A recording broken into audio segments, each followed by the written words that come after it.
Professor Brain Brown's research shows that vulnerability fosters good emotional and mental health. It is a sign of courage. We become more resilient and brave when we embrace who we truly are and what we are feeling.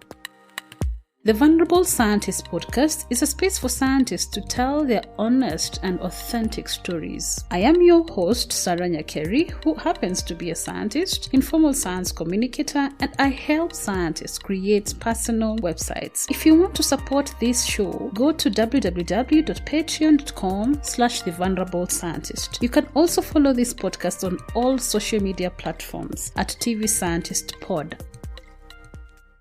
These people who are African Americans, but they're not regarded African Americans by the other African Americans. I don't know. Right, so there's a separation between those who've been born and raised in the U.S. For generations, who are African American, and those who were African and came to America. So and then there's I've never quite understood that. Some people say Africans are not Americans, Americans are not African. And the other day I finally got an explanation. It's like an old historic deep wound in that at one point in the U.S. there was a move to repatriate anybody who was black. It was like, go back to Africa. Okay. You heard that a lot during the Trump era, and I didn't know where that was coming from. So somebody finally gave me a deep explanation, and they said people were reaching out to their African roots and wanting to find themselves. This was like 50s and 60s. Just like, if you're Polish or you're German and you want to find your Polish ancestor. Yeah. Right? And so... But you're born in America, for example. Or exactly. You're born, yeah. And also you have this thing called slavery that happened that, your birth records and birth certificates aren't exactly in order if you go a few generations back. Okay. And so during that time when people were starting to try and find themselves, then it was the most bizarre thing but things never make sense. It was like, then, let's send them all back to Africa. I was like, but nobody ever decided to send the Polish back to Poland, or the Italians back to Italy. And so the name African American came about to remind people that we've been here in America for generations and we are American, even though we're African. It's just like saying Polish American. Okay. But why isn't there Italian American? There is. People do say that. People say I'm Italian American, I'm Polish American, and and some families don't go back and forth. Some families have lost all ties. Some families know where their relations are but don't keep in touch. Others go back and forth. So there was a question of why can't that be the same for those who are African? That's a very legitimate question. Yeah. So where is the divide? So the African Americans are the people who I don't know. Can you explain? Right. So those of us who are African are considered African. Okay. Yeah. Even if you're born in America, but your parents come from Africa, like not during the slave period. So it kind of starts but then and you also hear with African immigrants that their children, they start saying, I came here as an African, my children have become African American. Like they don't follow any of our traditions anymore. So it's interesting. But then there's sometimes there's hostility about stealing jobs, and I'm like, I don't really understand how that happens, but so it was exhausting. So you're getting hostility from your own, okay, I don't know. to say this. All around, yes. Yeah, all around from all spaces. So it's like you're on your own, like literally. Yes. Oh, that's scary. Yeah. And I had moved to a place where I didn't have family or friends. And you're used to family. And I'm used to being in that kind of environment, yeah. Okay, uh-huh. So that was... So it did go well psychologically, but then the crisis point was... I was trying to get to a friend or family, and I get arrested for speeding, and they turn it into a felony conviction. Felony evasion of police. And what would normally have been a $500 speeding ticket turns into a $250,000 bail. What? And so then, don't do this. I did it. It doesn't work. So when I'm there at the hearing, I say not guilty, and when they start asking, the defense attorney was saying things that I really didn't agree with. So I said I wanted to represent myself, and being Black, you're considered to be stupid, so you're told you can't represent yourself, and not given an option. So then I started trying to cite, one of the things you can do when I learned the hard way in jail, you can ask and you can read. And it was some of the other people who were with me in jail saying, you can ask for this, and people study the law while in jail. So I was like, okay. So I went and I tried to make my own case, and the defense attorney said I was mentally incompetent. I'm like, what? So then I got so furious, I told them, look, I also grew up in Kenya, and this is called corruption and extortion, and when I'm not paying the damn bail. So then they said that was proof that I was mentally incompetent. Okay. Wait, so you're in jail? Yes, I spent 12 months. What? Yeah, as a felon. Yet you're speeding. Yes, I was a felon for speeding. Okay, Did you understand how that turned from speed to felony? So, when I finally got a good defense attorney, and it's sad to say that the one I didn't get along with and who declared me mentally incompetent was female. So, when people say women are always the best, I'm like, nope. Not really. Exactly. Not in all situations and not all women. Exactly. Yeah. So it was a male defense attorney that took over the case and listened. And he said, he told me on the phone, he's like, I don't even know how to advise you other than just plead out. Plead guilty and get out. And he said, here's why. He said, they have you in this legal limbo. When she declared you mentally incompetent, you're now a ward of the state. Which means, and they even put me in a psychiatric facility and, forced medication and everything. What? Yes.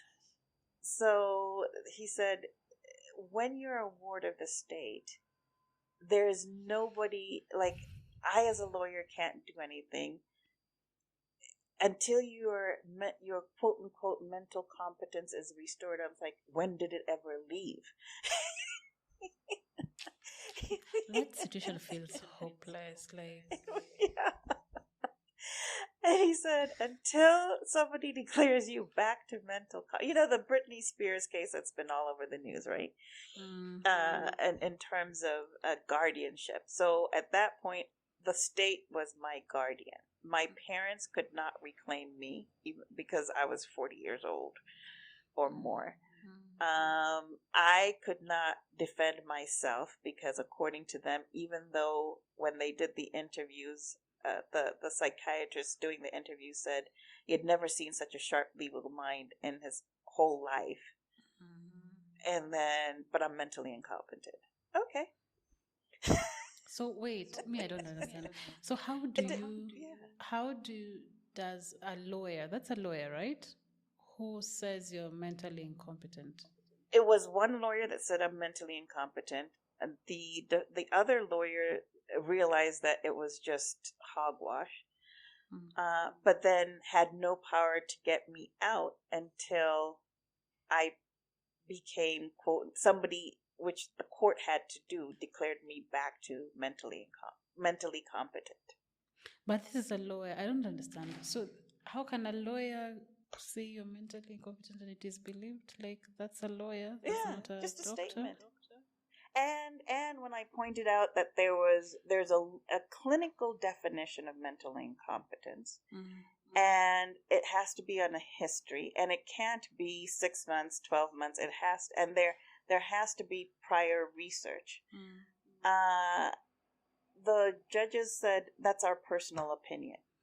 I was like, no, it's not. The state of California has clear constitutional mandate that you have to follow this procedure. And they said, no, we don't.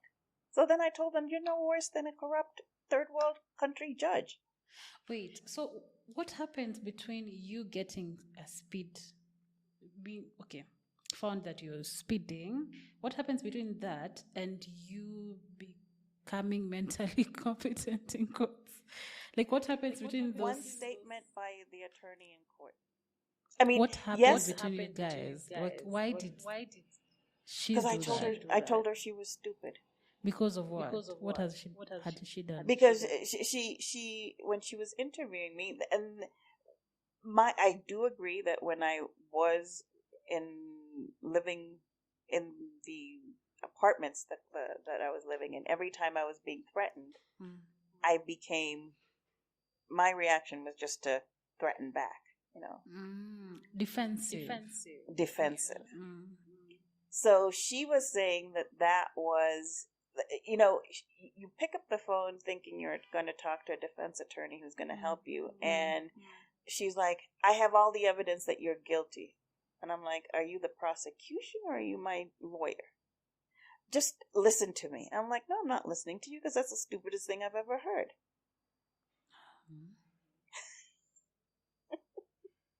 So that's how that conversation deteriorates. Oh, okay. So, okay. You think this is a speeding thing. So who says that you're a felon? Like, I want to understand between speeding and felon. Who said? So that is then, and I don't know how that came about because the police said so when that incident happened, my license was temporarily suspended. I got it back. And there was about a 3-month period. And in that, when they stopped me for speeding, they also put me in a medical institution against my will force. It was a 72-hour hold. And they said, and then they couldn't keep me because there was nothing wrong with me, which makes the mentally incompetent diagnosis even crazier, right? Yeah. So they couldn't keep me because in that 72-hour hold, they couldn't find that there was something mentally deficient. So, but then there's 3 months of that, and then all of a sudden a bench warrant is triggered with this felony evasion of police charge out of nowhere. And it was like, what? Okay, what usually happens when you go to... Okay, when someone finds you speeding, what happens normally? Take me through that. So you get assigned a charge for the traffic offense. You go to a magistrate judge and you pay the fine. Okay, so what happened? It's 500. Yeah, it was the first offense. It was first speeding offense ever in California. So the fine was should have been $500. Okay, so what happens when that first interaction? What happens between that and you going to the hospital? You've been taken to the hospital by force. Oh, so I was never given the chance to go to a magistrate. They just took me to the hospital by force. For what reason? So exactly. And then they said, "Oh, because there was no other place to put me since my family wasn't living in California." I was like, at that time, I did have friends, but they didn't bother calling there, Yeah. And so I was and you are disappeared going to a friend, for right? Yes. Yeah. So they said they did call, and that's also a lesson learned. They did call the university I was at, Alliant. It's in terms of psychology, that they did call the university, and the university said I was problematic. So,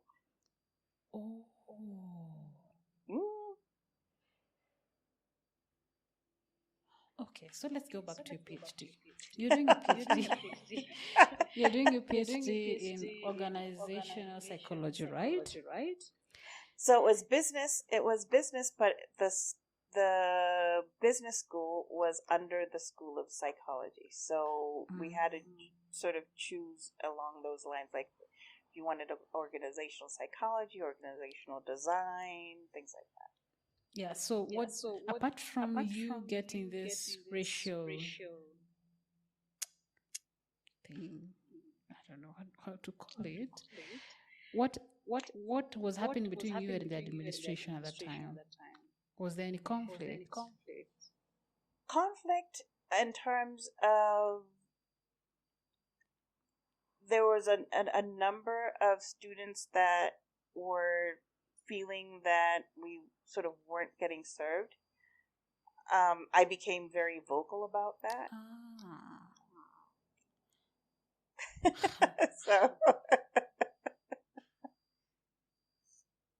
So this problem started with the school, right? I don't even know how to. It's like a confluence, and that's when I realized how dangerous hearsay is.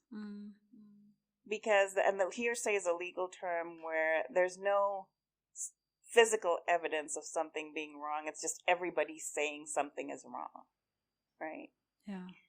And so what that taught me is this rumor mill, and when you have a series of people who decide that you're a problem, get away from them, because that rumor mill, which I never thought it was that bad, can build into a legal case on hearsay alone, right?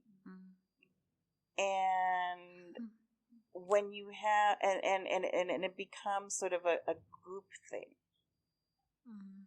And that was I'd never thought that was possible. And meanwhile, the same people gossiping and saying things are like, "Oh, you better be very careful about your reputation." I'm like, why? I'd never had anybody challenge my reputation before. It was, people always thought I was a good person, and yeah, sometimes it was difficult, but overall, did the right thing. Yeah.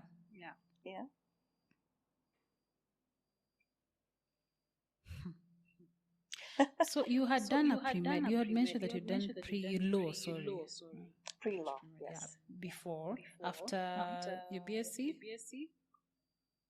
That was BA, and then MSc. Yeah. So BA, it was pre-law within the BA.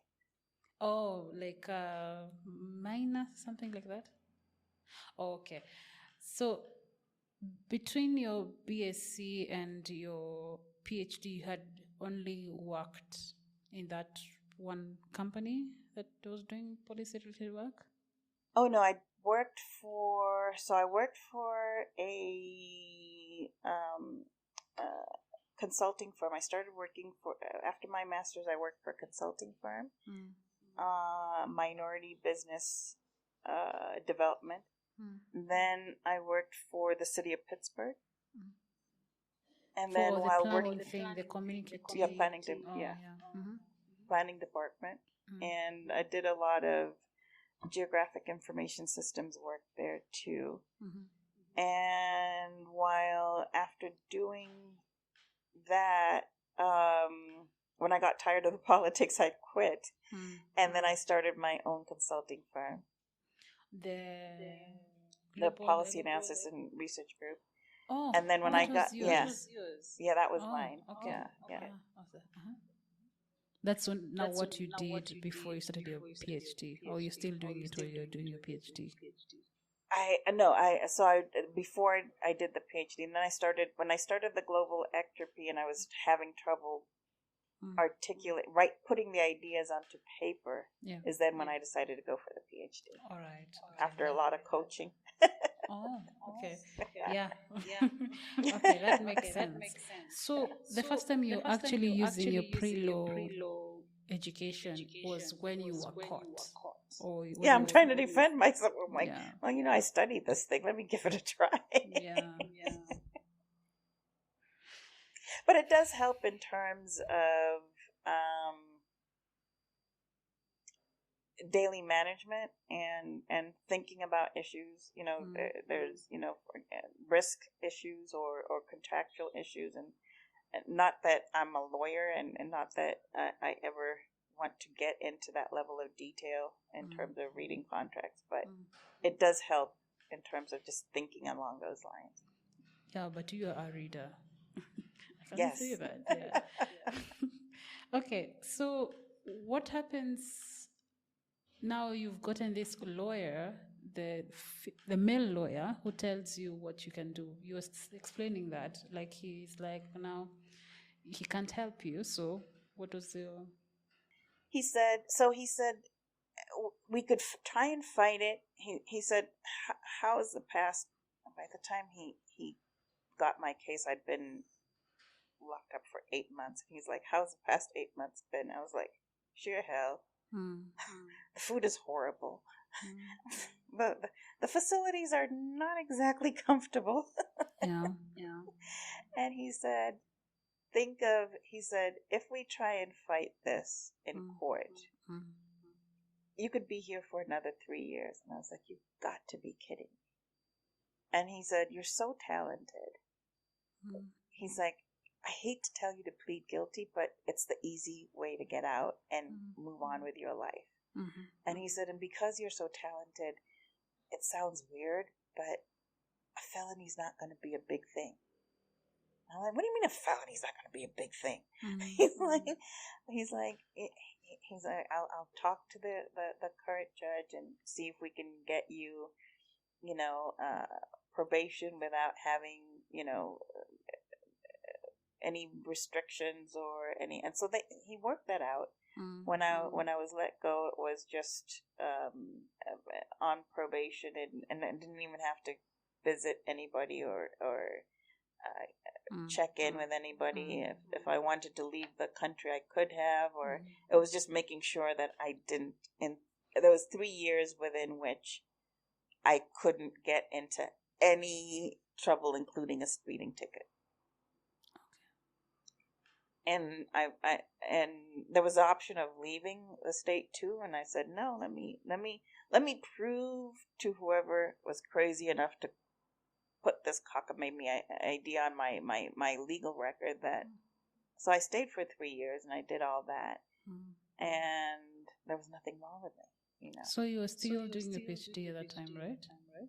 So when I withdrew from that university, and then I started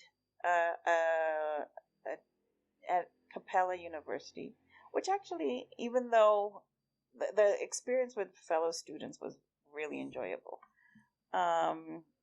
it was, again, during the dissertation period, and that's, I don't know, in the natural sciences, it's a little more difficult because you have your experiment and your data, and there's something like that. But in the social sciences, especially business, when you're trying to design the study, there's also a lot of subjectivity as to what the proper method is. And so, again, a difference of opinion. And that was my second attempt at PhD. And now I'm on my third. at Walden, which has been a lot happier. So, you said Capella. That's still in California. No, that one is in Minnesota. It's online. Oh, okay. And then also Walden is online. Walden is actually one of the first online universities, and it was as old as the University of Nairobi, I think. Wow. And it was specifically designed for adults 40 and above who wanted to pursue their PhD. Okay. So which PhD did you do in the Capella? Or did you attempt in the Capella? So I still did. So I've been trying to do this business PhD forever, right? I started at Alliant, then I also did business strategy and innovation at Capella. And now I'm at Walden. I'm working on business management. Oh, okay. And I got in the process, I got a master in philosophy. I guess at some point one has at Walden. After still online. Yeah. Oh, okay. Yeah. All right. So how did you transition to STI? CSTI Center for Science and Technology Innovation. That actually, I think it's the only time when I just gave up and it just, you know how sometimes it's not what you know, it's who you know. And since it's an organization that started, it had in 1998. And at the time there was enough data to be that the emissions from climate change and all those effects would be felt globally. And the data had also shown that even though Africa had less emissions, the effects would be as severe, if not more. And reason being, in part, first of all, as we're now experiencing with climate change, people are beginning to notice the variations in climate. That doesn't matter where you are, whether the emissions started here or there, it just happens. But secondly, the reason that there'd be felt more here is the lack of infrastructure. Yeah. And also the lack of financial resources in governments to be able to deploy relief mechanisms if extreme drought or extreme floods occur. And also then there was no insurance industry is now becoming normal, but at the time, this was 1998, insurance in Africa, so you have lower incomes and there's no insurance. So if you have crop damage, if you have flood damage, if you have fires, how are you going to replace your personal effects or your things that happen? So Dad and a bunch of colleagues decided to start figuring out how to use affordable, simple techniques. And they did work in Sakai District in Makwini County. One was working with Kenya Meteorological Forecast to get the data, the meteorological forecast, to include instructions for, since the long and short rain seasons are changing, when the rains come or when this forecast comes, what do you do in terms of planting? And they provided data that was really helpful in terms of getting that adapted. The other was collecting not water pans but sand dams and being able to do water harvesting in a way that what you call groundwater recharge. So the water is not just sitting there, it's also replenishing below the surface. We're doing a lot of borehole extraction. I wonder if anybody thinks, as we're getting the water out, how's the water going back into below, that hole that you drilled through the rock soil and all that. And then seed bulking and mulching and things like that. And at the time, Sakai district in Makweni was experiencing the same level of conditions that we see now in Marsabit, the pictures of animals dying and all that. And it's been stabilized. Wow. So that, that's proof that, scientific innovation does help. Yeah. And the community has been able to keep on working with those techniques that they were given and do that. So at that time, then there was a call for that knowledge to then be transferred into a train the trainer type environment and be able to share that knowledge with others. And that then created the Institute for Climate Change and Adaptation at University of Nairobi, which is still going strong. Oh, okay. And, yeah, go ahead. Yeah, you're saying something. And so that now has become not only a regional in terms of all of Africa, there's also some international students coming in to learn there in terms of climate change adaptation strategies. And so around 2010, while starting ICCA, CSDI fell dormant. And then I asked Dad, what do I do after all this craziness that happened in California? And he said, why don't you come home and stay with me for a while and see if we can find something that you like. And then I started telling him, what I was trying to do with global entropy and what I was. So he said, what about circular economy? And I started looking into that, and I really liked it. And I said, could we make circular economy the focus of the Center for Science and Technology Innovation? He said, yes, but it still has to keep within this climate change umbrella. And so it's now since August 2016, sort of, it was only until 2020 that I became executive director. Before I was just on the board. But it's been a listening tour on how to take that and put it into the innovation space. Circular what? Economy. What is that? To be able to take things that we normally think are waste and turn them into new products. Okay. So people think about plastics. Being able, we hear a lot about taking waste plastic. You can make fuel out of it. There's a Darsh polymer. They take plastic and turn it into the equivalent of a heavy fuel oil that could be used for boilers and things like that. But you can also create building materials. We did a training with the International Sustainable Collaborative Center, which is a project under GIZ, and looking at ways in which when it is and when it is not safe to turn plastics into new building materials, and looking at things like what types of additives are in the plastics. If there's lead paint in the plastic paint, then of course it's not safe.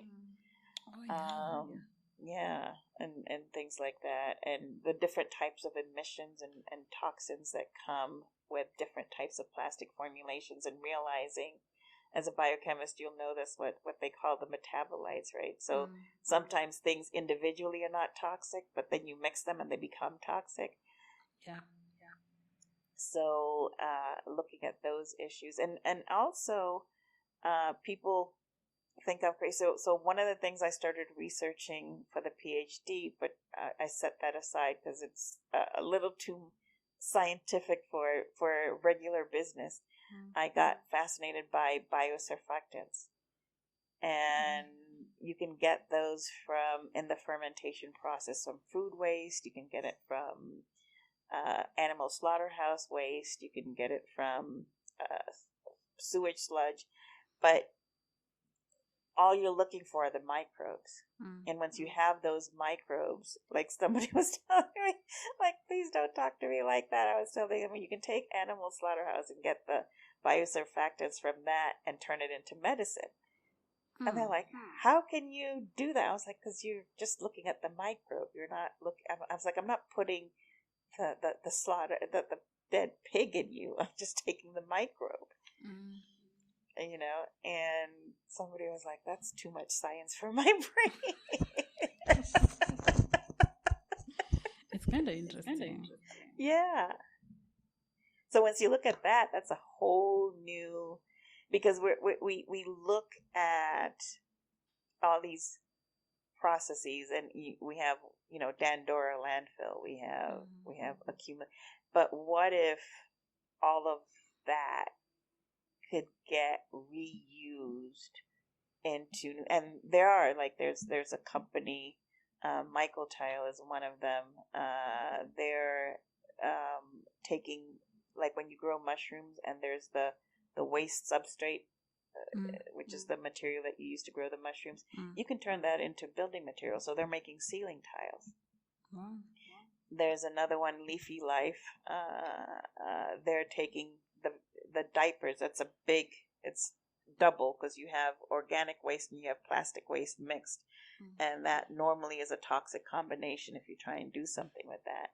And instead of letting that go to landfill, they're making biofuel for cooking. Right? So there's just so many new things that can happen once you start thinking differently. Yeah. Such an interesting story. It's I didn't know so much about you when it came to what you've gone through to where you are right now. So let's talk about the pointers in terms of course, you've talked about some of the laws, but I would like to, just you to go through and point out the laws that you've experienced throughout this journey to where you are right now. I think, and having studied psychology helped. Because one of the things it did was also, despite the negative experience that I had at one institution, it's also made me more comfortable being around psychologists and understand how to decide the type of therapist that works well with one and doesn't. And so one of the things I realized is when you're in a creative space, or when you're in doing things that are constantly new, it's a threat to personal identity emotionally. So you go through highs and lows, and people think it's, I don't, there are people who have a legitimate manic depressive disease, but I think it's also just sometimes, like you were saying, how does it feel to be in a place where everybody's attacking you and your family's not there? And there are times when you're in the creative space or you're in the management space and you feel the same way. And my favorite joke is, and it's on the internet somewhere, it's a man, and his mother comes in and says, you have to go to work. And he's like, I don't want to go to work. And she's like, you really have to go to work today. It's Monday morning. You have to go to work. And he's like, no, I don't want to go to work. And she's like, why don't you don't want to go to work? He's like, I'm tired. I go into work and they're always talking about me, and I can't take it anymore. I don't want to go to work. And he's like, his mother goes, but you're the CEO. You have to go to work. And that space is very common for leaders. Okay. It's very common for innovators. It's very common for people who are relocating from one place to another. It's, the French call it anomie. I'm not pronouncing correctly, but you start wondering who you are and where you are. And not so much, you see these artists go, what's my purpose? and I don't interpret it that way as whereas what's my connection, right? You start wanting to know where's your landing, where are the people who love you, where is it that you feel safe. And what I've learned is, instead of thinking that you, like, when you go for every 6 months, every 3 months, you go for a regular physical exam to make sure your blood's and everything, your physical system is in order.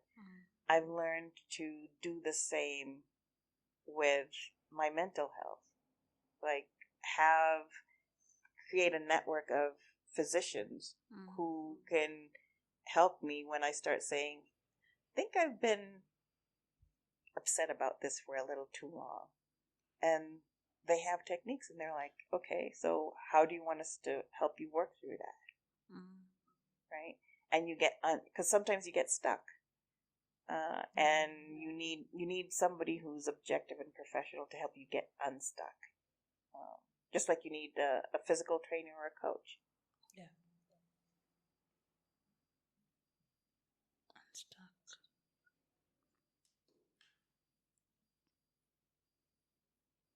So,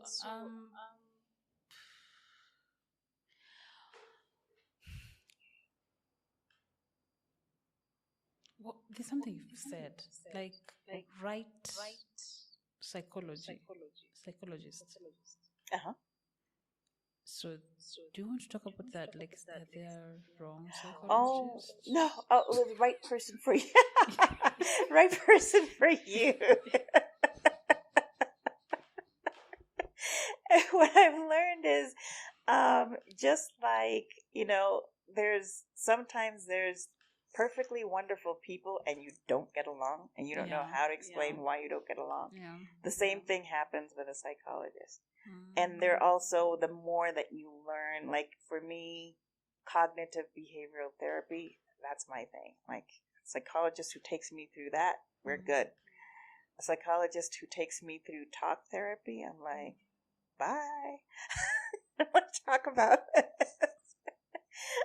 One psychologist told me, if I try to get you to talk therapy, all you do is deflect. And I'm like, and I'll keep on deflecting. I really don't want to talk about this. And it's because I'm very task oriented. So for me, talking, like, after 10 minutes of talking, I'm like, okay, I told you, here's my problem. Now, what am I supposed to do about this? And in talk therapy, you talk your way through something. And after 10 minutes, I was like, I don't have anything more to say. I'm done.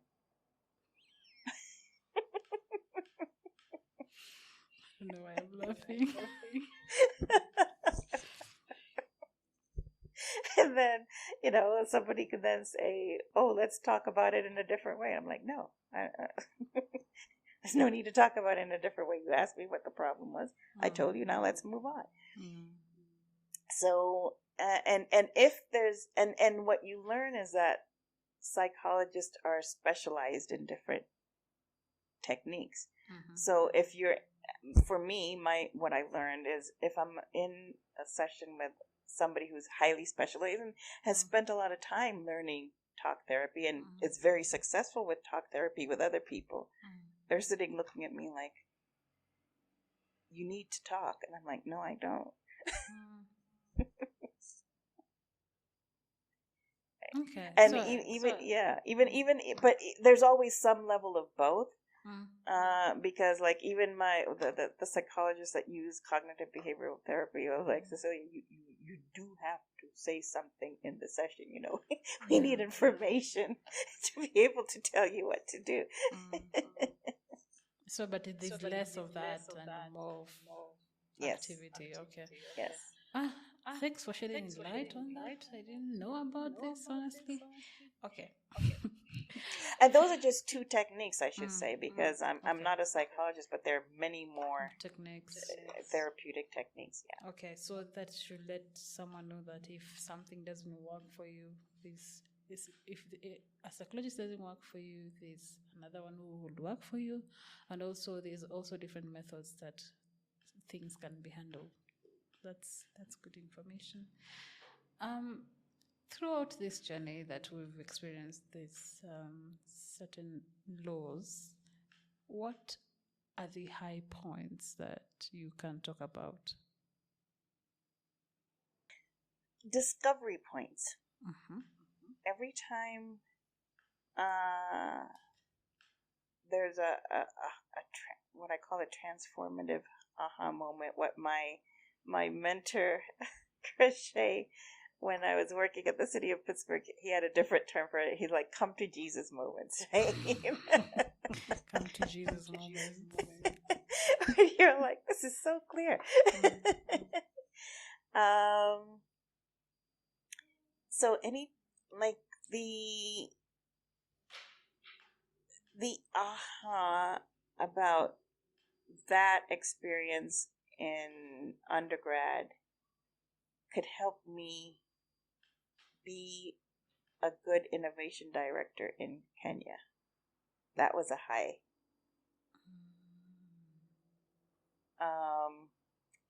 And now with distance, the whole fiasco in California made me realize, for example, putting it in a different context, the rumor mill or the hearsay about Africa is always so negative, right? And poverty and starving children and animals on the road. Animals on the road. And bush people with no clothes, right? So then when you start saying we want to do synchrotronic physics, microscopes, and advanced biotech research, it's like me being in the court saying, I'm not crazy. Right? And you realize how much it's like statistically, logically, it's the most irrational thing to say there's no discovery in Africa, there are no scientists in Africa, there's no capability of this in Africa. It's just statistically impossible, especially given whether locally trained or foreign trained. If you see Vanderbilt University, and if you think somebody from Vanderbilt University can do a good job in the U.S., why is it that you think that because they're African and they come back to Africa, they can't use that degree to do the same thing that they would do in the U.S., But it's that hearsay. It's that hearsay of saying you're mentally incompetent that has become the prevailing narrative. Right? So I realized, I was like, wait a minute, as warped as that experience was, it now helps me understand the challenge of being able to say, this can be done here. Because I have to silence all those hearsay voices. Yeah. Wow. Like, it's a big thing to learn from a very bad situation. And that actually, now talk about that. So that was another high point, which multiple therapists said, you control your life story. So just because something bad happens to you doesn't mean that that's who you are or that's what defines you. Yeah. So and they asked me, what was the narrative about Cecilia before all this happened? I was like, and one of the things that came out, Cecilia's a positive person. And I said, so what is the positive thing you can take out of this? And it took years. I mean, it wasn't something in the first 2-3 years I wouldn't be saying anything positive about it. But that's been that was 2012. So there's been some distance now. Yeah. Okay. What are the hobbies that you engage in when you're not doing innovation-related stuff and science stuff? And I watch YouTube videos for innovation. Oh my goodness.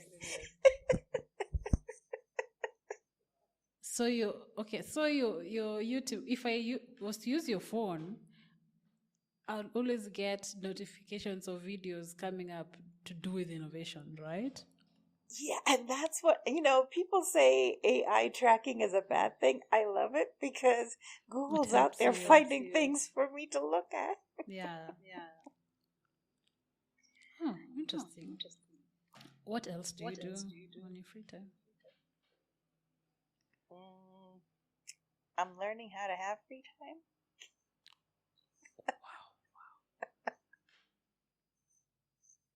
Literally. I mean, I used to, and that's another thing that I'm going through coaching. Is like you get so used to having to meet deadlines. Yeah.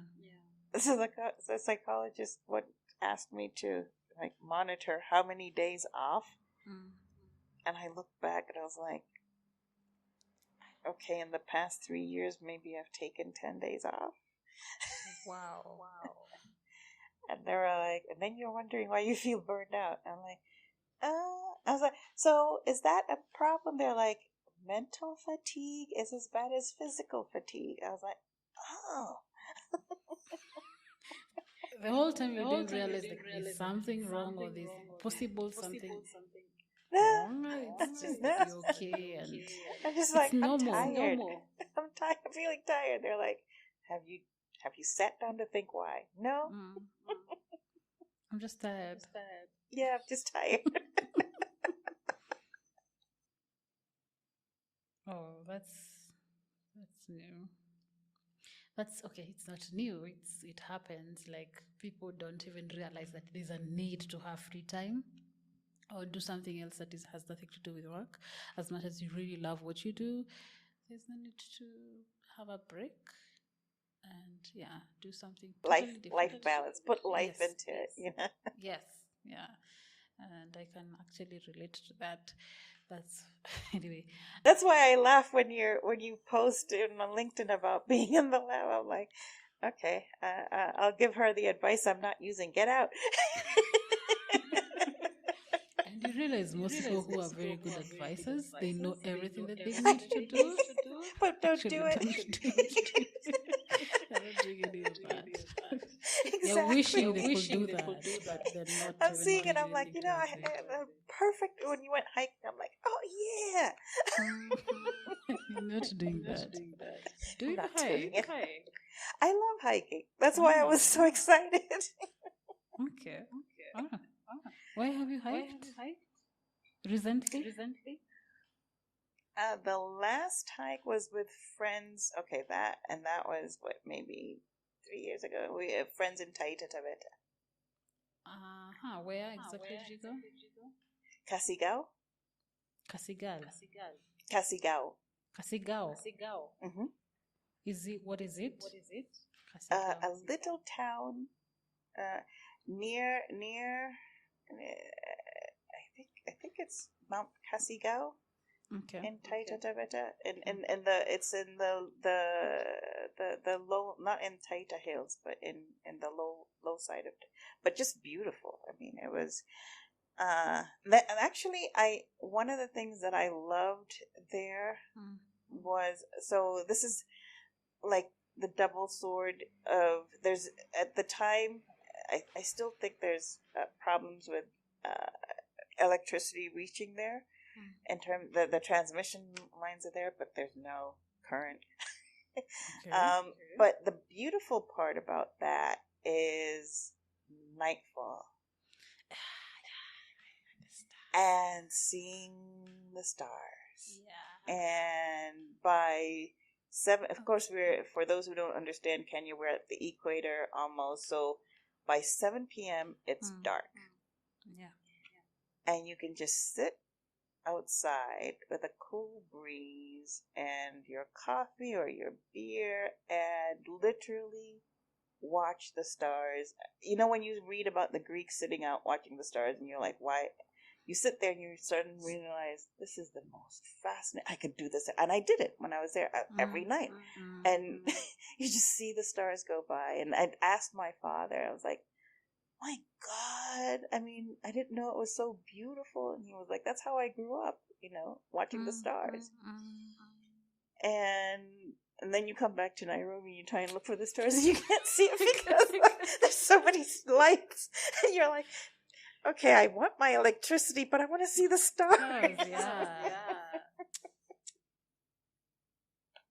But So that that places you one- can. It's just that you have to find a very vast area that has no electricity, which is so hard. Exactly. And And then you start thinking about, you want to bring electricity to those places. And the more we have that, the more we lose our ability to. So I'm not saying no to the electricity, but how do we do it here's a crazy idea. Like, can we put a light shield? You know, so that we have our lights, but it doesn't reflect up into the sky. Yeah, we can still see the sky. It's a great idea. You know, did that idea just happen right now? Like, you just thought about it right now? yeah, okay, yeah, I do things like that. Like,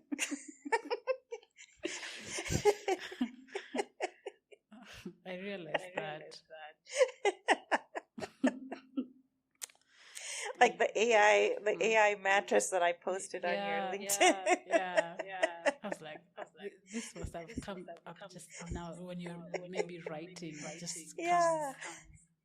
I was reading what you were saying, and I was like, ooh, oh, okay, I could talk about that.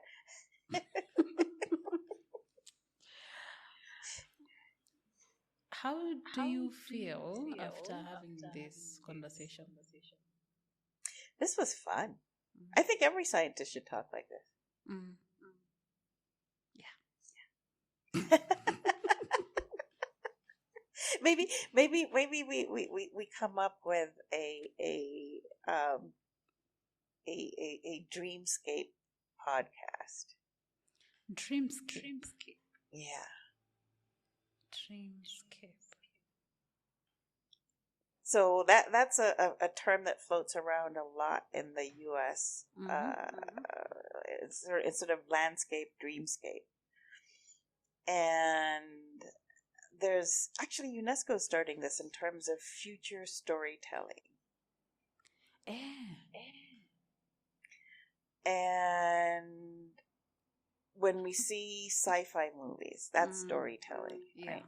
And we do a lot of storytelling on what's up, like, oh, the COVID vaccine is going to kill you, which it doesn't. Yeah. But that's storytelling, right? Yeah. So instead of being afraid of technology, what if we did future storytelling and dreamscape, like, you know, light shields and talk about them and our ideas and what we're thinking. Oh, okay. Yeah.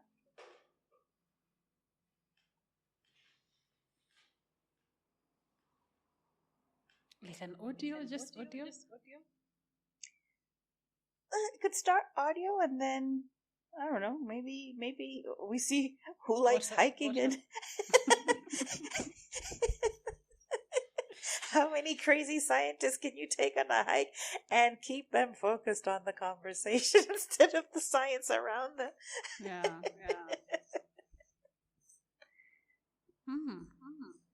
Okay. Sorry, I had asked a question. Did you finish the answer on how you feel about having this conversation? Oh, that okay. I need to talk more about that.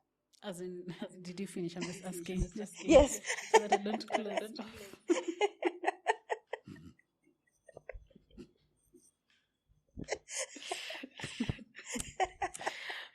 All right. So I think we are done with this podcast. Okay. We've talked for long. 2 hours. Oh my God. Okay.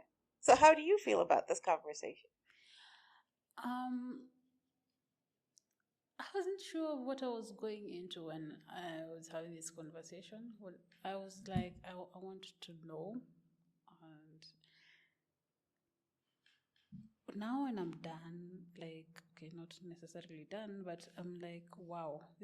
I was just scribbling things. I don't know if, of course, you can see. I was just scribbling things while you were talking, and I was like, it's now the page is full. Okay, 2 pages, they're full of different things that you've talked about.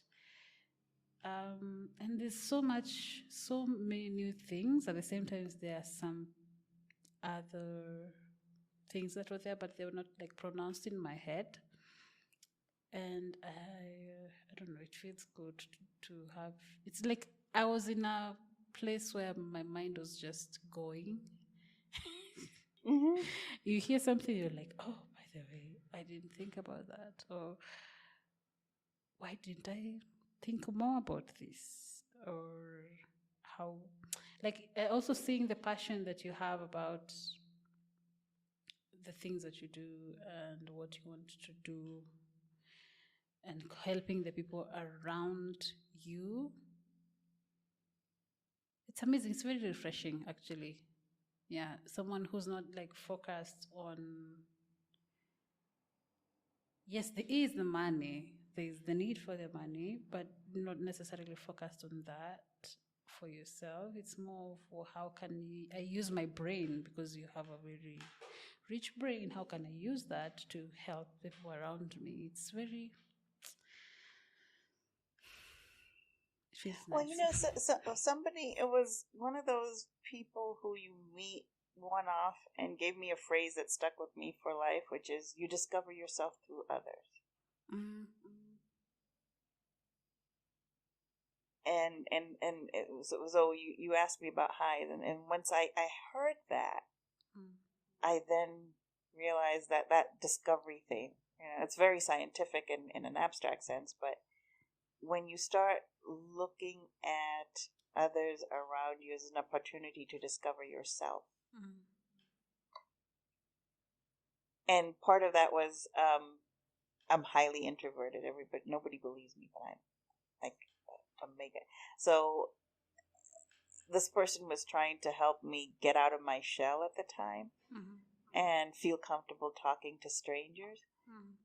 And they're like, once we give you a specific topic, you're very good at talking. Just keep on doing that, because you discover yourself through others. And that was life-changing. That was life-changing, yeah. Don't mind me, I'm writing that down. No, it's okay.